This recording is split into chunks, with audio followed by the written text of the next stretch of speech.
I know, which is really weird trying to figure this out, so yeah. So the It's base close town to- is 17,000 approximately. Yeah. Oregon. So,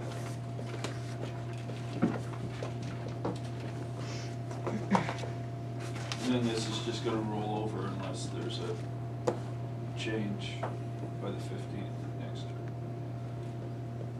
year.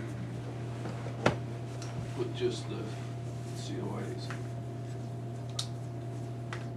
yeah, we came back in earlier, that's what they've been coming back in. And the cold scratch is there for 3 years.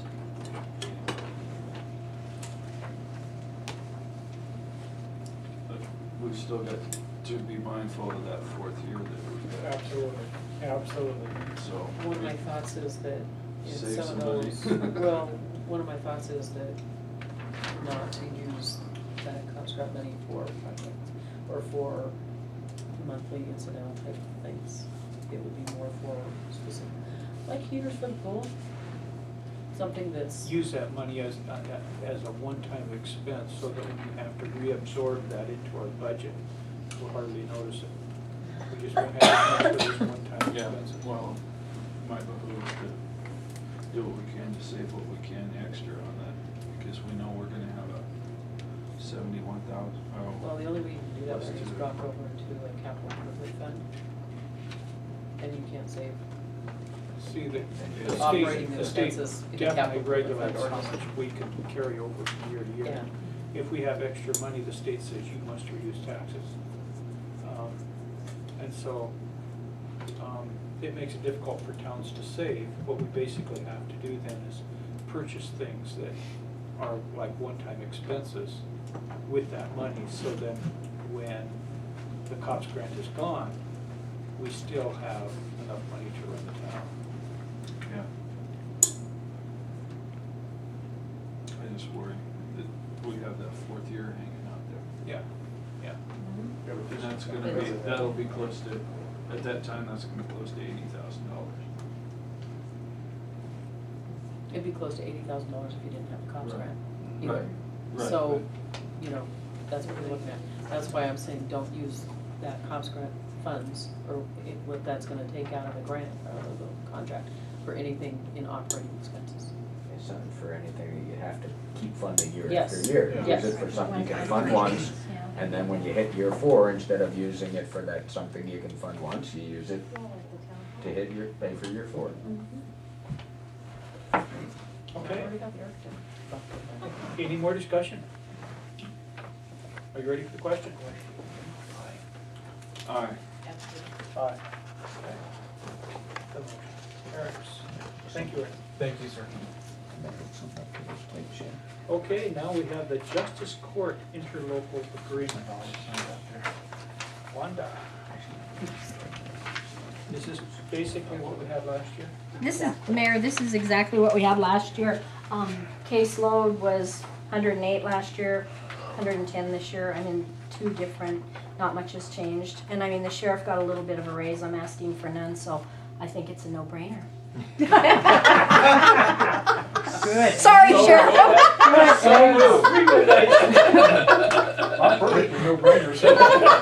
That's okay, Judge, I'll be the Boy, fall we guy. got that. You're the good fall guy. Okay, we need a I make motion. a motion. Doug makes the motion, Ronnie seconds. Any discussion on this? Interlocal agreement? Aye. Alright, okay, that one went See, pretty they good. listen to the no-brainer Thank comment. Okay. It's my circular reasoning. So we're talking about the floodplain administration interlocal agreement. Probably heard some, but anyway, invited Roger to the audit, discussed with the FEMA that the permitting for floodplain development in the greens started with the county because it was the process of approving the subdivision by county commissioners and then being annexed into the city, and so the floodplain administration part of that just stayed with the county. It's just been that way for a number of years. I had a discussion with Roger off and on, and we just kept it at that. Roger wants to jump right in and take away that administration, yay, Roger, go. Have it right away. He's so much better, knows more about it than I even have a clue, cause they've been doing it the whole time. It would be a total learning project for me.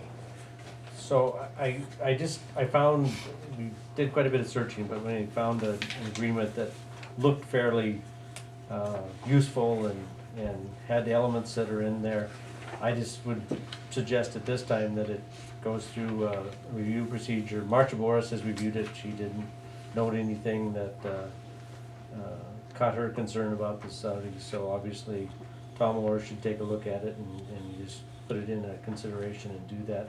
I think there might be a couple tweaks in there. There's that 5 about 90 days to terminate the agreement. Seems to me that that's a little bit long. Usually if things are going bad, I don't know, how to get rid of somebody quicker than that. 90 days. It's a lifetime, you know. It's approved, it's a lifetime. So the other thing that I noticed that after kind of another fine read is that the records, that we might want to modify that wording, that it reads okay sort of, but it says that all the records of the copy are the property of the town, which I guess technically they are, but I guess it doesn't mean that town can't keep part of your records in my office over there, but you know, there might be a few words in there that permits in the office and thing, whether you want full copies of everything or if you just want me to retain everything and know where it is and stuff.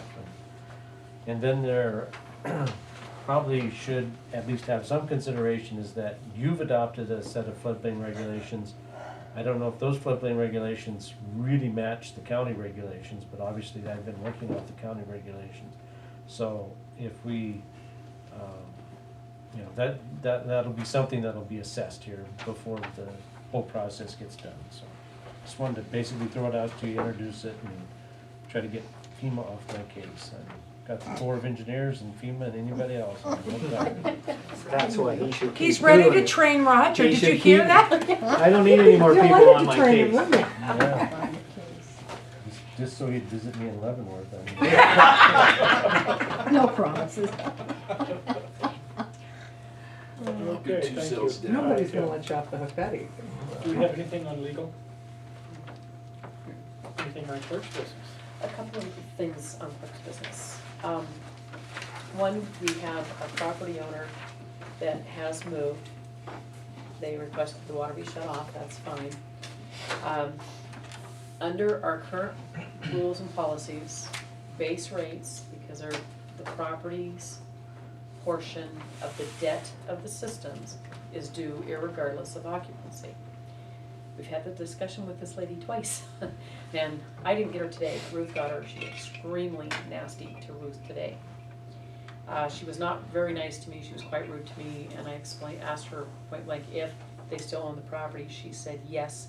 I said then you are responsible for the property and whatever comes with it. She is saying that they will pay the current bill and they will no longer make payments, that they will not pay the base rates. And I said, your choice, but this is what will happen. In a year, it will go on your taxes as an assessment, or when the property is sold, it will be paid for in the closing, because the rules are done. And the way the council had set this up, and I explained this to her, is that the base rates were looked at based on everybody, and you looked at ways of giving breaks to those snowbirds or to people who are not in their buildings. But by giving those breaks, everybody else's base rate is going to go up, because you still have to pay the debt. The debt is the debt is the debt, it's not gonna go away. So it was decided at the time that the rates were set that it was irregardless of occupancy. So I just want you to know that this lady's not happy. We told her that if she has an issue, she can bring it up and take it up with the council, but she just yelled and said nasty things and that she's not going to pay the bill. So that's where we're at. Thought I'd let you know. She was very unhappy about things. You do not have financial reports. The books for June are not closed. Can't close them legally until the 15th of this month. And the budget hearing is like the first Wednesday in August, in August. And the notices will be printed and then you guys will get a copy of them and published, okay? I think that's everything I have. Okay. So people are not happy with our base rate. Well, they're not Somebody happy. is not happy. Yeah, Paying it. most people don't complain, most people are paying it, and even those that are not here understand the reasoning of what was done. These people are just, they're not living there, so they shouldn't have to pay anything, for anything. Like, what do you do about power or anything else, so, Part of their taxes for the city, I don't know. for property, I mean.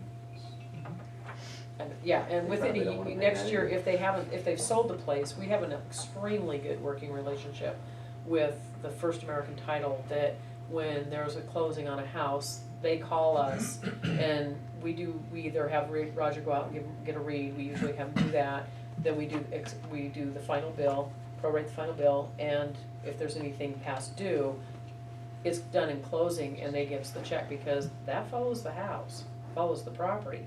And they found out that if you don't, that still goes on the taxes and the new property owner gets to pay it. I got the Department of HUD to pay a $480 run the other day. Wow, good for you, man. First time I've ever gotten HUD to do that, but that's on market.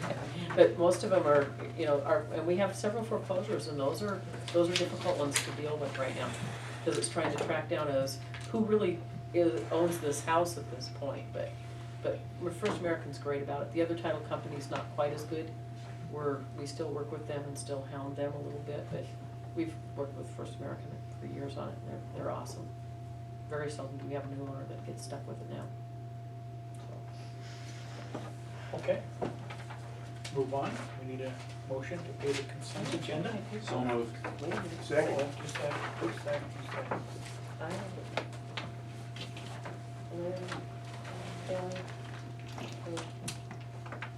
Okay. Aye. Aye. Motion to adjourn. Second. Wow, that was quick.